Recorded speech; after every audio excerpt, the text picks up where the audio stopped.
What's up, weirdos? Welcome to 2019. This is the 10 Minutes from Hell podcast. I am Doug, and me and my brother Steve talk about the stuff that we've loved pretty much our entire life. Movies, comics, TV shows, other junk. This week we talk about the Punisher Netflix series, a little bit of Daredevil in there as well as the Disney streaming service that will be coming out soon. Take it away, Google Voice lady. This call is now being recorded. We're on express elevator to hell. Going down. 2, 1, mark. For criminal acts and violence on the stage. For being a brat, refusing to act your age. For all of the decent citizens you've been raised. You can go to hell. So you didn't watch. I watched all the Punisher. You didn't watch it yet, though, or you started watching. I'm two episodes in. I'm getting sleepy every time I try to watch it. I finished the first episode and then I was into the second one, and then I started getting sleepy. I don't like Jigsaw at all. I think it's a terrible idea. Not happy with that at all. Considering that at the end of season 1, his face was like hamburger.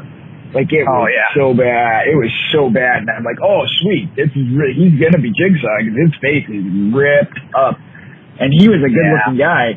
And I'm like, oh, that'll be really hard on him because his face is gonna be just a mess. And they're gonna have to reassemble it and it's gonna look terrible. And then when you see it, you're like, oh, well, that's not that bad. That's actually okay. Like you just kind of look rough now. Now you just look like a tough guy. Like you don't Crossbones looks worse. Oh yeah, way worse than this guy. And his face was just torn up. I mean, he pushed him into that mirror how many times? It was brutal. There was a lot of blood. But I don't know if that was a budget thing. If they didn't have the money to do the effects right, I can't figure it out because they couldn't do prosthetics. Oh my God! I mean, it's the easiest things in the world. I think the worst thing about it is you haven't gotten to it yet, but it's not really a spoiler. It's just bad writing where they wrote it that he was like horribly disfigured.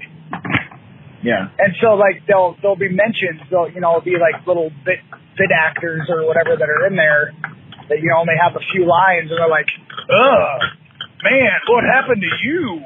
And just kind of lines like that, like reacting like he's horribly ugly. And it's like, he looks fine. He looks fine. He looks like a handsome guy with a few scars on his face. Like nobody would be like, ugh. I mean, it's just you're disgusting. Ridiculous. So maybe ridiculous. Maybe they had planned on doing it, and or maybe what's his head, the guy who plays him, Ben, whatever his name is. I couldn't think of his last name either. I was trying to think of his last name. I can't remember. All I can remember is Ben. Ben handsome guy. Ben Westworld. Because he's in that too. Ben Caspian. He was Prince Caspian in the Narnia movies. Oh, that's right. Yeah, he is kind of generic handsome guy.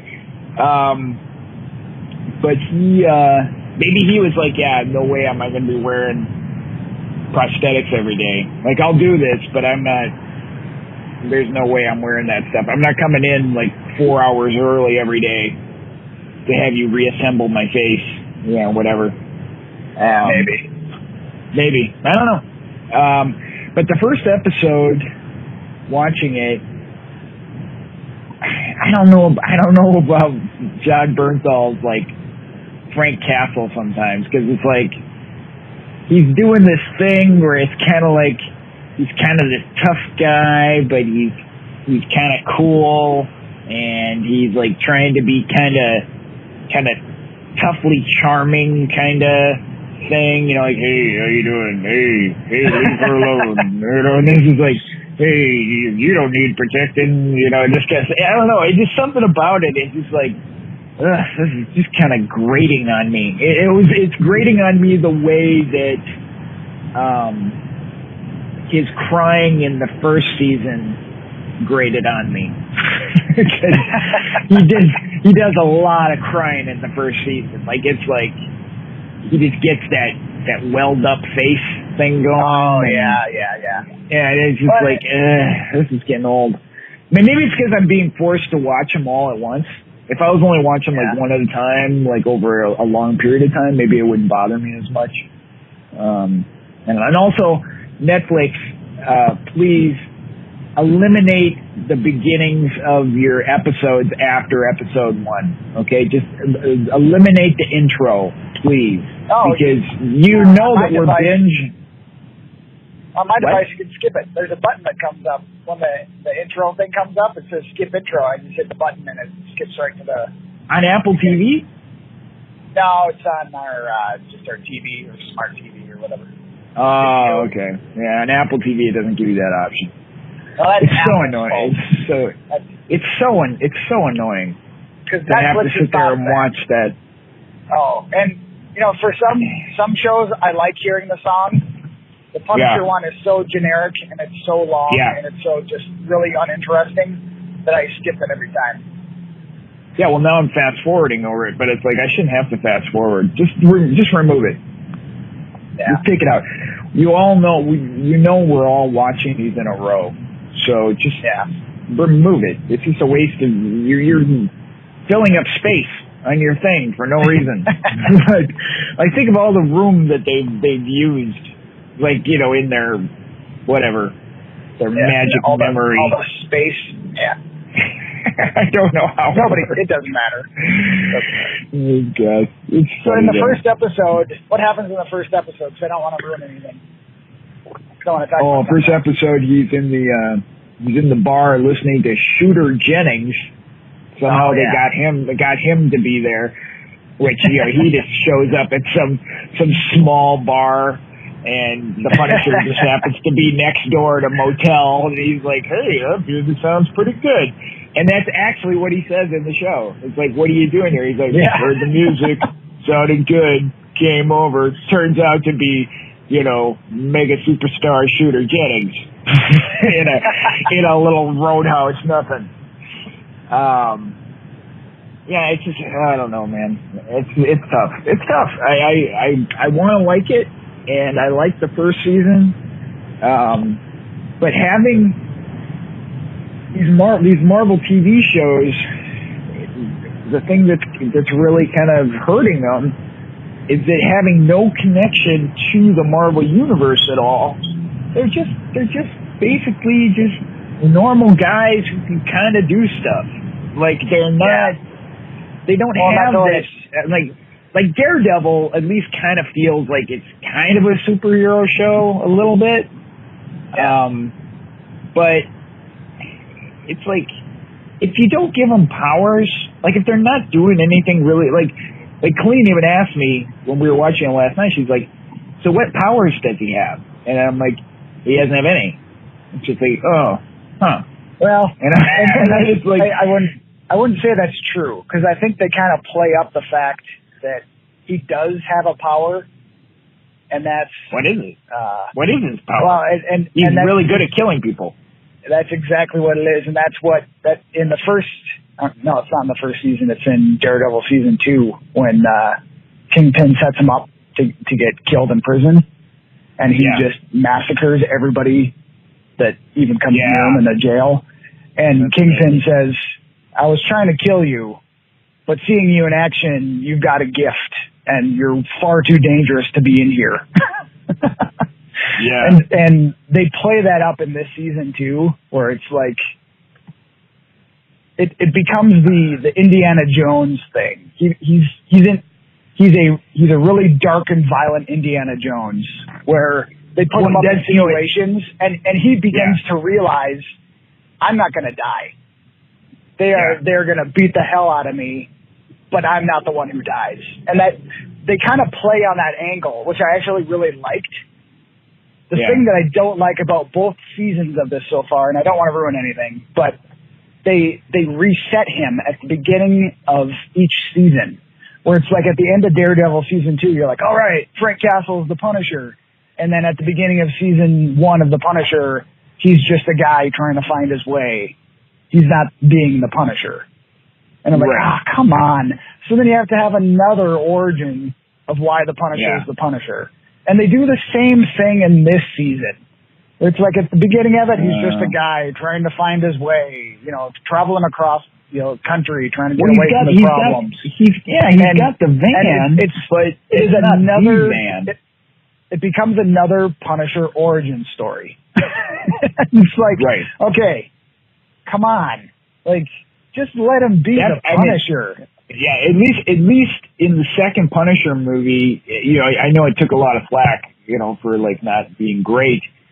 But at least they got about the Thomas comic. No, the one after that, Warzone. It's not good. But the one thing they did get right was he was in the costume, which that's great, and he had the van, he had the guy in the van, he had it's like it made it like an actual like comic thing. Like it was like it wasn't done great. And I heard a podcast about why that is. There was a lot of reasons. And it was a big. I think it was How Did This Get Made, wasn't it? It could have been How Did This Get Made. It was really good because they had the director. Pat Oswalt. The director's on there. And Pat Oswalt was on there, and he was just like asking her every question you could think of, and that was great. Because like you found out that she really did care about the movie a lot, and that other people just didn't. And they were trying to like ruin her movie from like day one. But I remember listening to it. It was really good. We'll have to link to it because it was really informative for why that movie sucked so much. Yeah, but he looked the right way, and he was the right character in that movie, even though it wasn't a great movie. And I love John Bernthal, but I want him to be that guy. I want him in the costume. I want him in the van. I want all that stuff. I don't want him just to be some guy in a trench coat walking around. I don't want that, and fighting mobsters and stuff. I don't want that. Because then that's just another TV show. That's just another generic Death Wish. It's Death Wish, Equalizer, Man on Fire, it's like, every Denzel Washington movie he's been doing lately. He's a Liam Neeson, you've stolen my family, it's another guy killing everybody. Yeah, John Wick, all that stuff. Yeah. But it's like, and when you said Indiana Jones, I actually said James Bond. That's what I told her when she asked me. If he has any powers, I'm like, it's kind of like James Bond. It's like he just gets out of stuff. It's like it's like he's really good at like killing people and getting away. It's like that's kind of his thing. That's his power. He's just pretty much his power. Slippery. He just can't be stopped. No, you can't be stopped. But you need to finish the season because I think as a whole I like it better than the first by far. And he does get some really great Punisher moments. Oh, cool. Did you finish Daredevil? No, I didn't finish Daredevil yet. See, Daredevil was pretty decent. And of course, I've been having the problem. Having the problem you have, where I've watched like 2 episodes and I just get sleepy. So I need to sit down and watch it. But I love D'Onofrio, and having him back in it right away is a huge plus. Yeah, he's great, and it's a good season. And Bullseye is really cool. I really like the way they handled Bullseye, and I really enjoyed. I enjoyed it. It was really cool. And the final episode is worth the wait. Like it's a really good. Oh, really? Yeah, it's a good ending for the season. It's really cool. You'll really like it. You'll really enjoy it. Well, I have a feeling, and I don't know, because they do the same thing with Punisher. They have a really nice final episode, which makes me think that they're setting it up to cancel it. Which without a doubt, it's going to be canceled. Yeah. I wonder if they left things like that so that they can just start them up over on Disney Plus. Because they've got so many things. Yeah, they've got so many things planned though over there. It's not going to be. It's going to be a while before they get to any of these Netflix things. Because again, these guys don't really fit into the cinematic universe, and until you jack up their powers and make them more powerful, it's like Daredevil's got to be more superpowered than he is. Like he legitimately has superpowers, and they are very formidable. Like he's like Spider-Man level agility, endurance. I mean, all that stuff. Like he can hold his own with any of those people, and his ability to see without having actual sight. His radar ability or whatever is as powerful as Spider-Man's spider sense.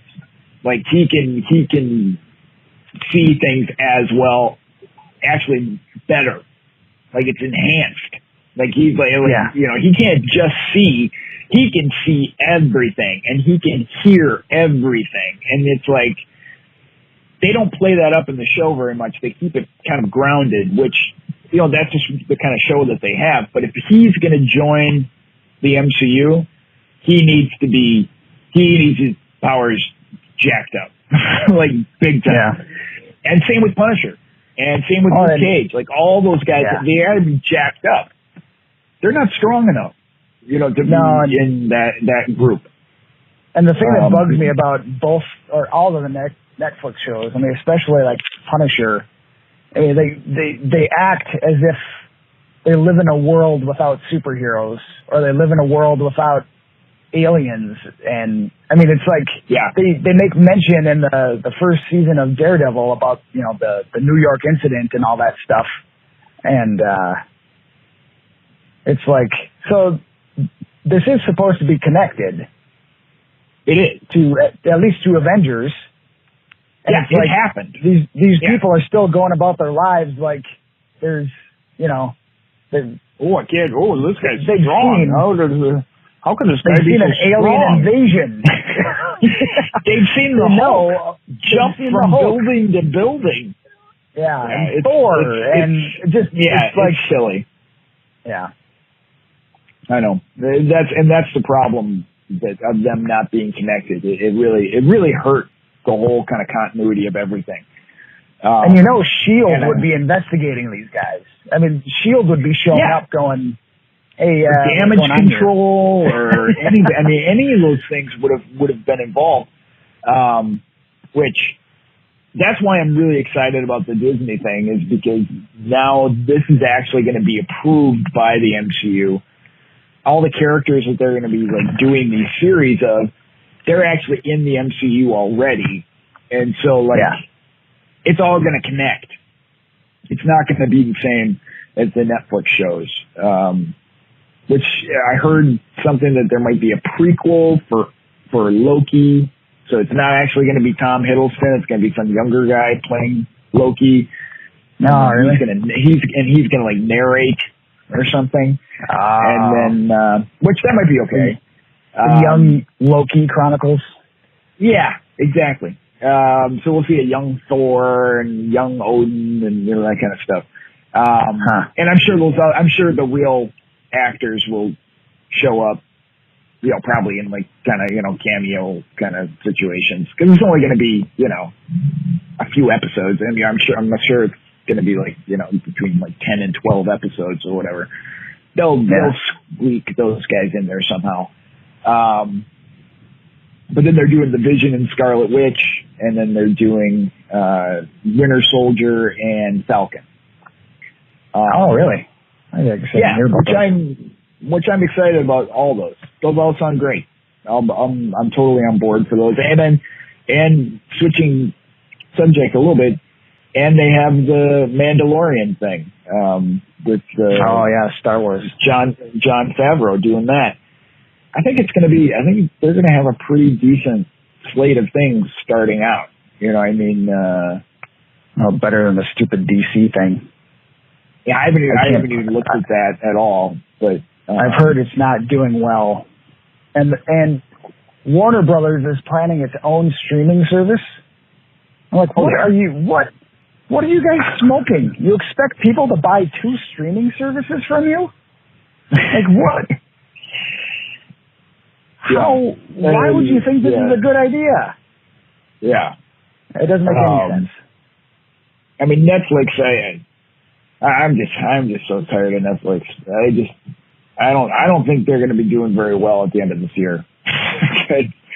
They just raised their prices, which you know, very, very minimal, you know, but still, I mean, across the board, raised the prices. And I spend the length of time of a movie looking for a movie. You know what Netflix ridiculous. has become? Netflix has become the video store where you would go into Blockbuster and you would wander around for an hour trying to find a video to rent. Oh my God, it's 100% true. And then you just leave. Yeah. You'd be like, They really should have a thing on Netflix, like the little paperclip guy on Microsoft or whatever. and actually, like, somebody actually shows up like Flixie, and he looks like an employee. You know what I mean? Like, are you having trouble finding something? Can I help you? You know, and it's like, you know, something like that. You know, like they would do when you were at the video store. Except the video store, they'd always have a movie playing, and then usually you would look, you know, I'll just watch that. It's all rented out. But you have it. Yeah, but it's on hold. It's on hold at 10:30 at night. Why can't I have it? And that was just the employee just not wanting to give it up. Yeah. Coming up with a reason why he didn't have to take it out of the DVD player or VCR. Well, it's been really nightmarishly cold for days here, and it's finally warming up today. But because it was so cold, I watched a lot of movies. That's a lot of stuff. So it's like, I saw Bohemian Rhapsody finally. Which I know you said you liked it. I was ready to hate it because of the whole Rami Malek thing with the teeth and everything. Yeah, but you know what? Fine. I mean, I like it, but I really liked it. Like, I liked it way more than I expected to. I really enjoyed it. I don't think it's like best picture quality though. Like it's not. Like, didn't it win like the Golden Globe for best picture? And I'm like, what? It's good, but it's not. Yeah. It's not that. Yeah, no, it's not. But it is good. I mean, it's just everyone's talking about Rami Malek. And I think the rest of the band did a great job too, playing their role. Oh, they were spot on for the rest of Queen. I mean, I was like, yeah, they really were. It was very entertaining. I enjoyed it. I really did like it a lot. And then I watched Aquaman. Yeah, I still haven't seen that. It's fine. It's okay. My voice is going up. It's fine. It's it's okay. It's fun. There's some weird ass shit in it. Weird stuff. Like James Wan, they kind of let him off the leash a little bit about like what his universe of Aquaman would be. There's some crazy critters in this movie. There's like armies of crab men. There's there's like shrimp. I'm not even joking. It's weird. Yeah, there's weird stuff, man. People riding sharks and seahorses and there's Patrick Wilson. There's a plate of shrimp. There's a plate of shrimp in the movie. Patrick Wilson is in it, which, it's like, why is Patrick Wilson in this movie? And then I realized, James Wan, that's kind of his guy. He was in all the Insidious movies. He was in the Conjuring movies. Patrick Wilson is kind of his dude, so that's why he ended up in there, which is too bad because actually I think Patrick Wilson would fit really well in the MCU. I wish he was over there. But he can still be in it. He's though. Good. Yeah, there's plenty of people who are involved. Yeah, that's true. Yeah, he's not good. An exclusive. He's not exclusive. He's always good. And Jason Momoa's fine. I thought he was cool. Yeah, it's fun. It's a fun movie. It's not great. It's weird. But it's I'll see it when it gets fun. to the cheap theater. Probably because I know the boys really want to see it, and we just haven't gotten out to see it. Well, I'm sure it's going to be it'll be on demand pretty soon too. Yeah, I like seeing movies in the theater, especially movies like that. I want to see them on a big screen. Yeah, it's too much work. I can't deal with it anymore. I'm getting too cranky. I can't deal with people around me unless I can see the movie by myself now. It's just there's so many rude people. I just can't handle it. Stuff like Avengers, and things like that. Obviously you have to go to the theater and see them, and those are usually pretty good as far as people talking and being annoying because they're just as geeky about it, Yeah. But if you go to see any other movie anywhere, it's just so disappointing. It's just I'm disappointed in humanity when I go to the theater. I just don't feel good. I'm so on edge. As soon as somebody starts talking during the previews, I'm like, oh man, here we go. This is it. Now I'm already tensing up. I'm already getting annoyed. It's like, this is gonna happen. I just gotta realize this is gonna happen now. All the time. You just can't get away from it. Or you see the glowing screen of somebody's phone, about 10 minutes into the movie, and you're like, oh no, and they're 2 rows ahead of you, so you cannot block it out. There's no way to block it out.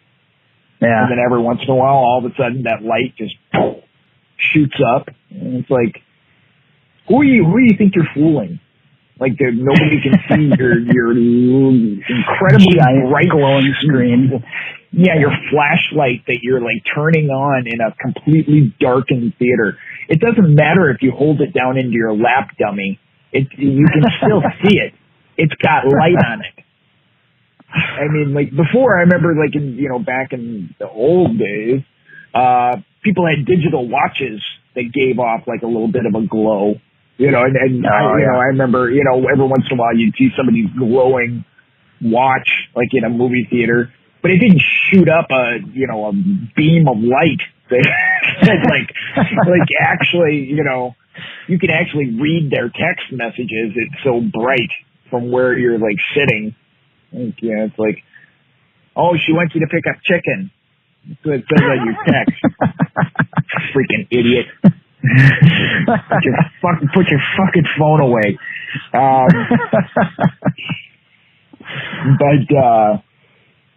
Yeah, it's too much for me. I can't deal with it. So there's that. What else did I see? Oh, I watched The Glass. Oh yeah, I want to see that too. Yeah, you should see it, and then we'll talk about it. Because I saw Split just recently. I had not seen it. Kieran had watched it, and he kept telling me I had to see it. And, of course, he didn't know anything about Unbreakable. So when it was all the thing was coming out about, this is actually a loose sequel to Unbreakable, I was like, what? That's crazy. Because I really liked Unbreakable. And and we've all been kind of wondering if that was ever going to happen. And M. Night would mention it here and there about still wanting to do it. Bruce Willis said he'd be on board to do it, and then you just didn't hear any more about it. And then of course M. Night just completely shit the bed for a while, and just like all of his movies were just complete garbage. It's like Lady in the Water, and it all just kind of fell apart. It all came down to that M. Night really believed that he knew best about everything. He wasn't going to take any sort of advice from anybody.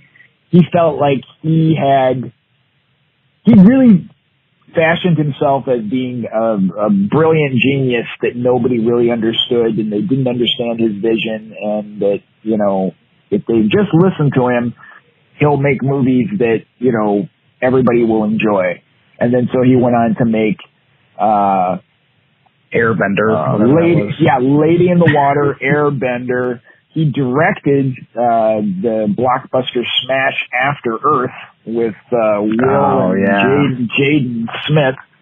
And then he just kind of disappeared, because it was like, people were just like, we're not having this. Like, we're not liking this. We're not liking what you're doing. We're not enjoying your movies. We think you might have been a fluke. like you maybe just got lucky with Sixth Sense, and that's fine. Be happy that you did that.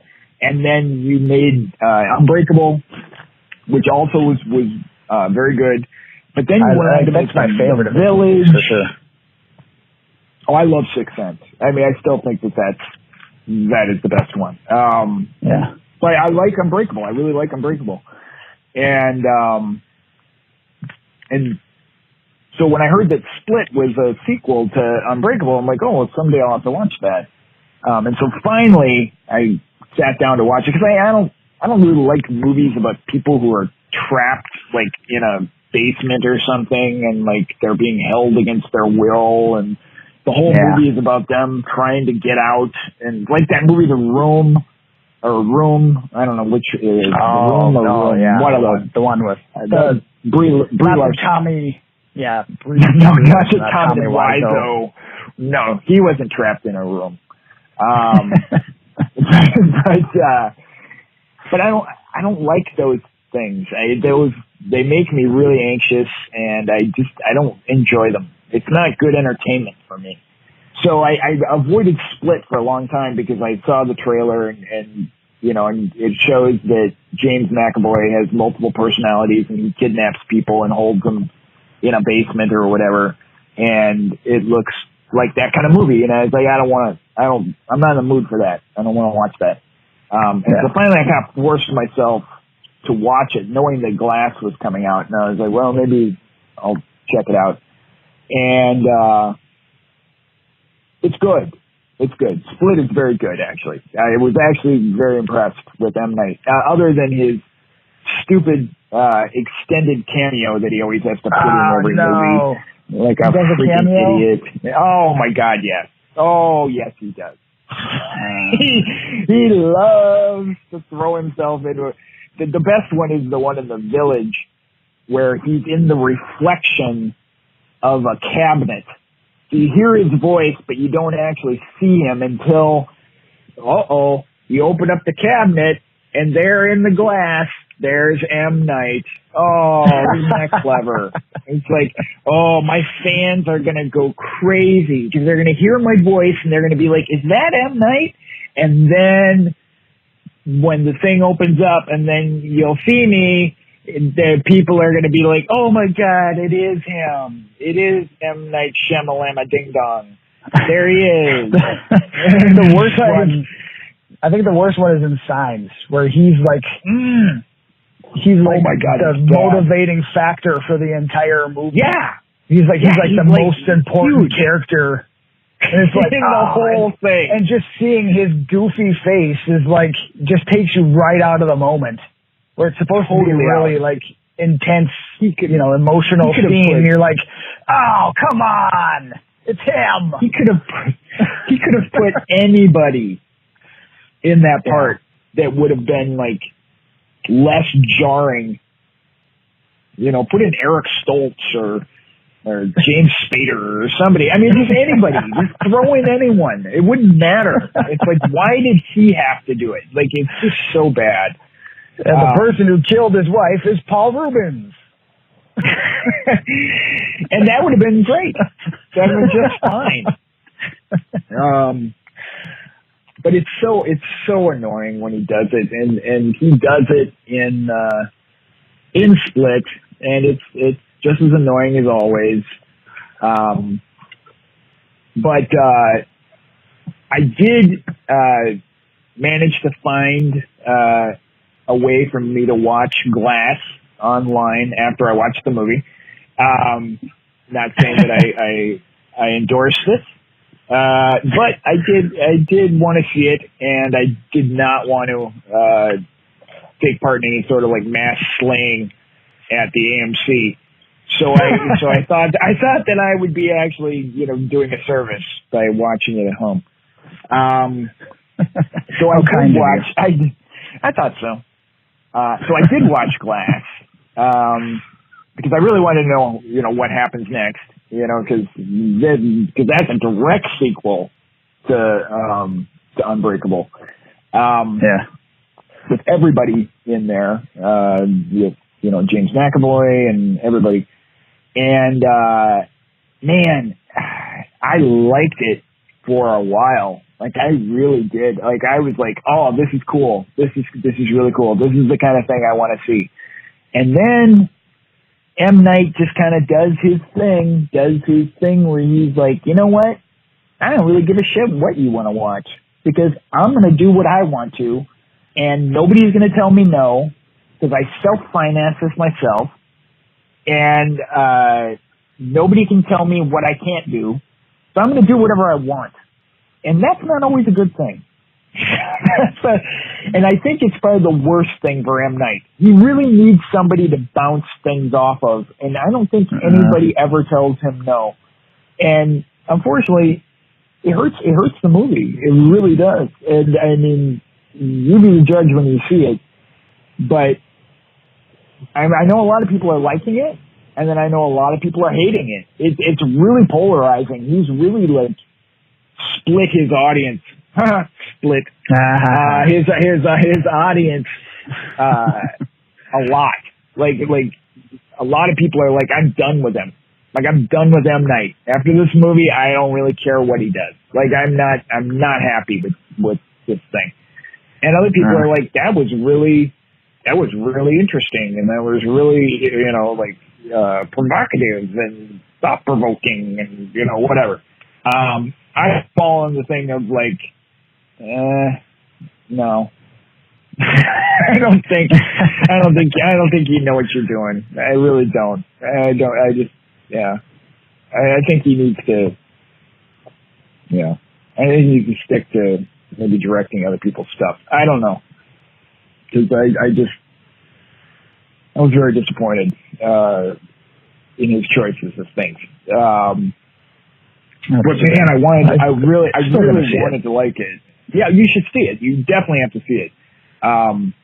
Did you see Split? No, I just watched the end scene with the. Oh, you should actually watch the whole. Yeah, you should actually watch the whole movie. It's actually really good. James McAvoy is really, really good. He's excellent. Yeah. Huh. And he was great on Saturday Night Live this last week, because he's really good. The guy is way more versatile than I ever gave him credit for. He really can do a lot, and he's very talented. And I enjoyed him in Split, and I enjoyed him in Glass. I thought he was good in both. And that's the thing about Glass.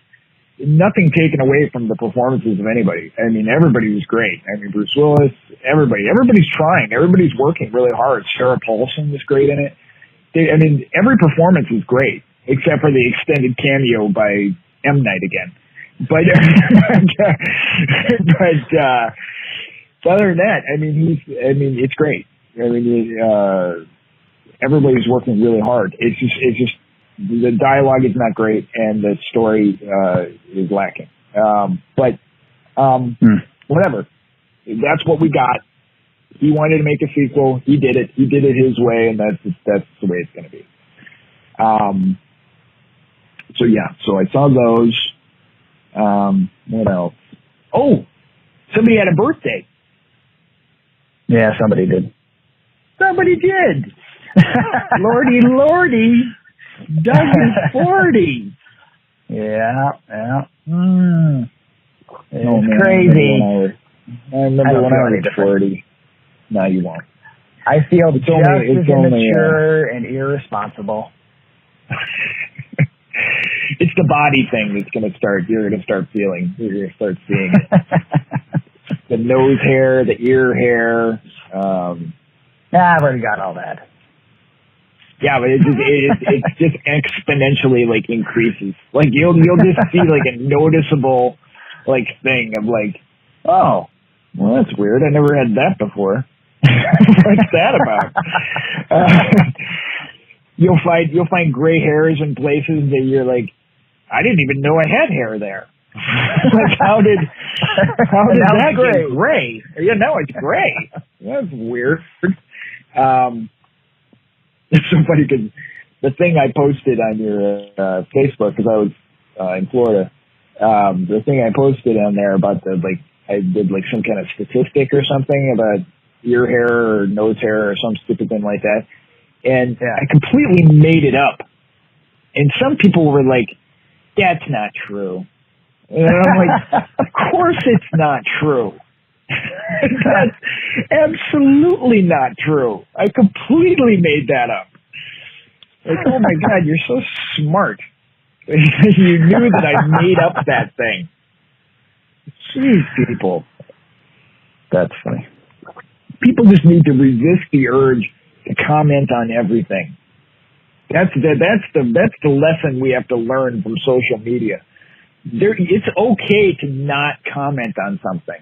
Like it's perfectly okay to read something and not actually make any sort of comment whatsoever about it. It's perfectly fine. That's the big problem. That's the big issue. I joined the city where I live's Facebook page, and it's all these people posting things about, found a dog. Oh, anybody noticed that our mail has been slow? Oh, whatever those kinds of things.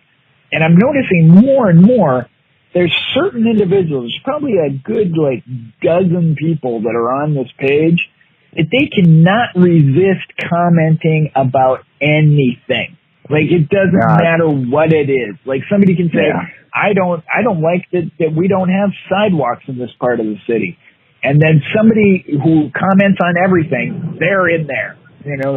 Well, all I do is I just make sure that I walk up on the lawn so that way there'd be no way that a car can hit me. And then, and it's just like, when I jog, I make sure that I don't wear my headphones so that way nobody can sneak up behind me. And it's like, but they're always commenting about everything. It doesn't matter. Like a restaurant opening or whatever. I prefer this restaurant to this one. Nobody cares. Nobody cares at all. Like you're not important. Like it's fine that, you post something, that you think is interesting or you have a question or whatever, but just stop pushing that comment button all the time. Just stay away. Just let it go. Just let that thought just leave your head. Just let it go. Maybe just say it out loud and then just be like, okay, I got that out. It's out. I don't need everyone to know what I think of it. It's so annoying. If you're going to make a comment on Facebook, first just say it out loud. Just get out of the system. I mean, I know that I've been guilty of commenting on things. I've commented on lots of things over my years, but a lot of times I'll write an entire response and then just delete it. Nah, it doesn't matter. Yeah. And with the political climate and everything like that, there's so much of that I can't deal with that. Yeah. But you posted, I thought a hilarious meme on our 10 Minutes from Hell page. And I saw that several people had shared it on their own pages. Some of the people that, have shared those things on their pages, they happen to also be in my news feed. So it showed up again in my news feed, your meme attached to this person's page.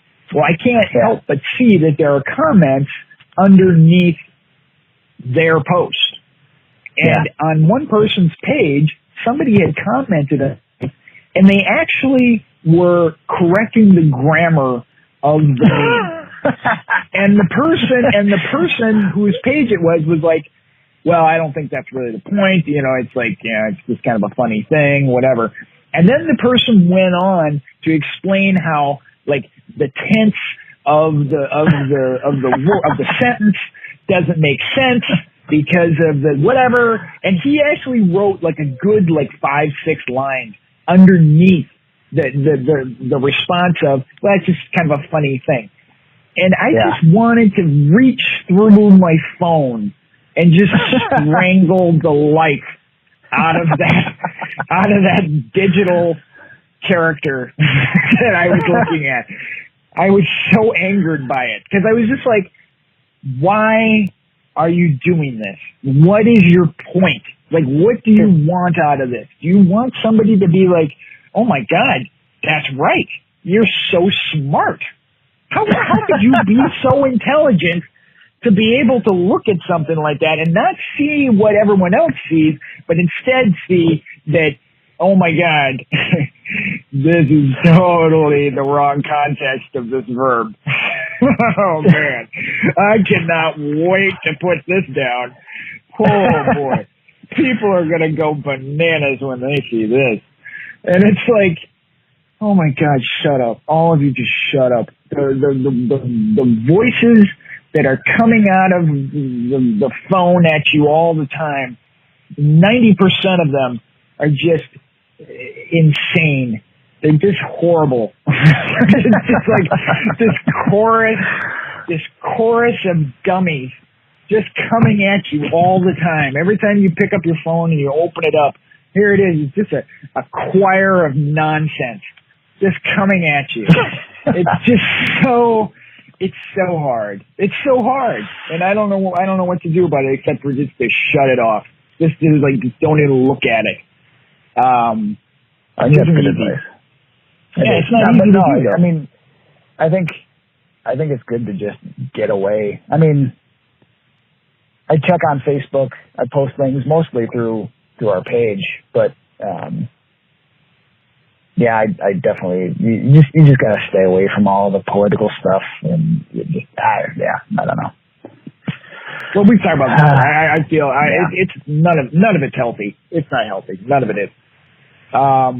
Speaking of healthy, I haven't talked to you about this. I know I sent you a text and a picture, but I reached into my recycling bin and I caught my thumb on like a piece of glass or a can or something and filleted my thumb open where I had to get five stitches and a tetanus shot. Oh boy. Yeah, which tetanus shots, wow, boy do those hurt. They really hurt a lot. Like I kind of forgot about how much a shot can hurt. And I cut my right thumb, so Colleen was smart enough next to me to say, put it in your left arm, so it's not in, like, everything's not in one arm. So I got it in my left arm, which did hurt a lot when she put it in. Thankfully, the pain of them numbing up my hand on my right hand was so painful, I completely forgot about the tetanus. It completely drowned out that pain when they were sticking the needle in me like 4 times to numb up the area where they were going to put the stitches. It was, it hurt. Man, it hurt so bad. I think it's probably one of the smartest things I've ever done is reaching my hand into my recycling container in the black of night It's a really, really intelligent thing to do. So yeah, that sucked. That was terrible. But good news, the next couple of days, it got so unbearably cold. I never felt any pain in my thumb when I was outside ever, because it was completely numb. completely frozen. Yeah, couldn't feel a thing for days. So that was good. That was a good thing. What else? Anything else exciting? I had an interesting thought. So you know how like people are always like robbing banks and stuff. I know it's weird, but all the time. Yeah, everybody wants to rob a bank, right? It's always a thing, and it's in the movies. Always being robbed. They say in 24 TV hours shows, all that kind of stuff. But honestly, how much money is in a bank? Like, how many people get?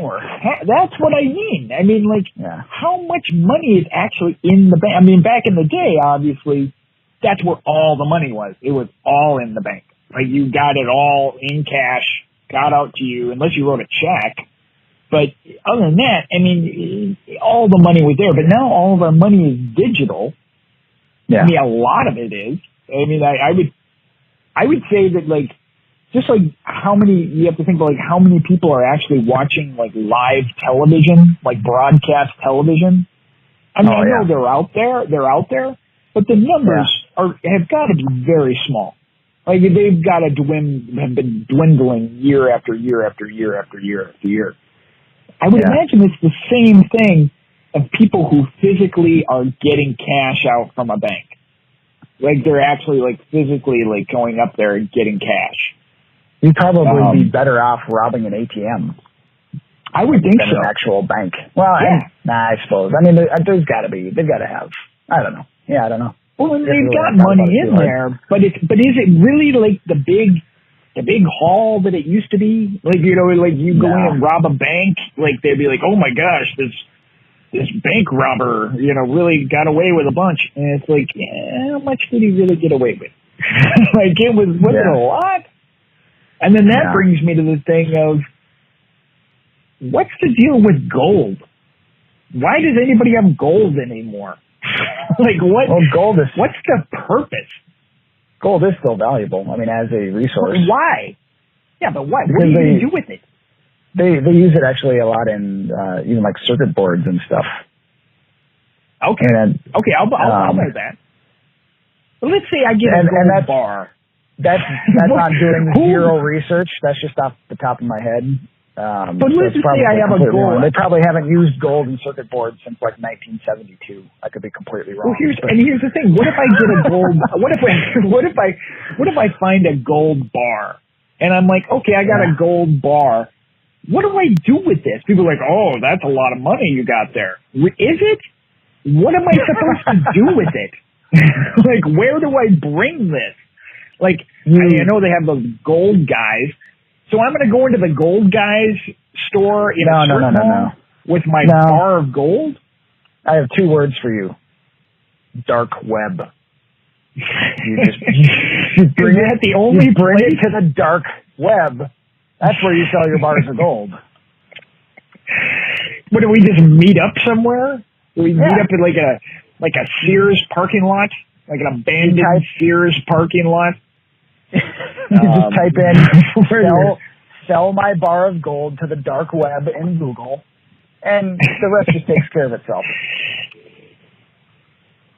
I'm asking this question because I don't know the answer. I really don't know. And also, I just remembered, we have to do a shout out to my friend Jim Peterson. He's always disappointed that we never mention him on the podcast because he listens all the time. And so shout out to Jim Peterson. Yeah. Jim, what do you think of this gold dilemma? Maybe you should call in. Go ahead and call into the phone line. We could actually do that. The way we have this set up, we could actually do that, but we're not going to. Not yet. Yeah, we're not going to do it. It's too much work, and we'd have to coordinate things. Yeah. So I love your new design of the podcast cover. I think that's super cool. And I know you were posting on something else, and you're asking like what we should call the little 10 Minutes from Hell guy. And you said Hellion is maybe too on the nose. I think it's pretty good. I mean, we might be able to come up with something else, but I never even thought of giving him a name. So that's I've always been trying. I never really thought of anything, and I was like, that might work. Hella cool. And, from South Park. Stop saying hella. That's hella cool. Did you ever see that one? No. Cartman puts hella in front of everything he says.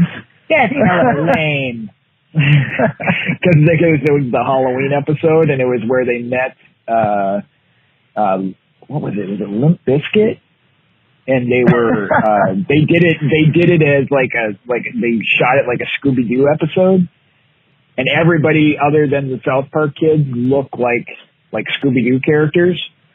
So like Limp Bizkit looked like the Scooby-Doo gang. And they had a van.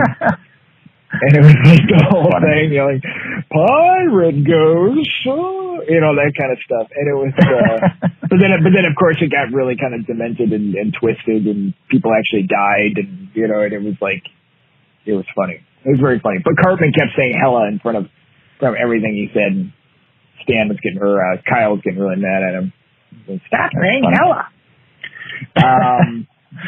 That's hella cool. But yeah, if anybody's got some ideas, they can certainly send them to you. Yeah. Maybe we have a poll. Oh, we've never done a poll before. Actually, that'd be kind of fun. Yeah, I was actually thinking about doing a poll somewhere. I know you can do it easy, like on the page.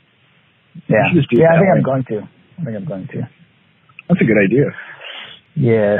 And then maybe we can do some make some T-shirts out of that. Yeah. And there's other plans too.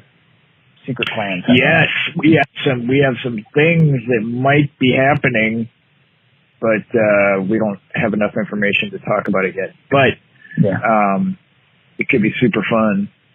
So we'll see. We'll see what happens. See what happens with that. Or it could be hella lame. All right, we gotta wrap this up. I gotta run here. Yeah, me too. But well, that was fun. Yes. If anybody has any idea what I should do with my gold bar, be sure to send it to me. That's it. 10 Minutes from Hell signing off. We'll see you next time. Bye-bye.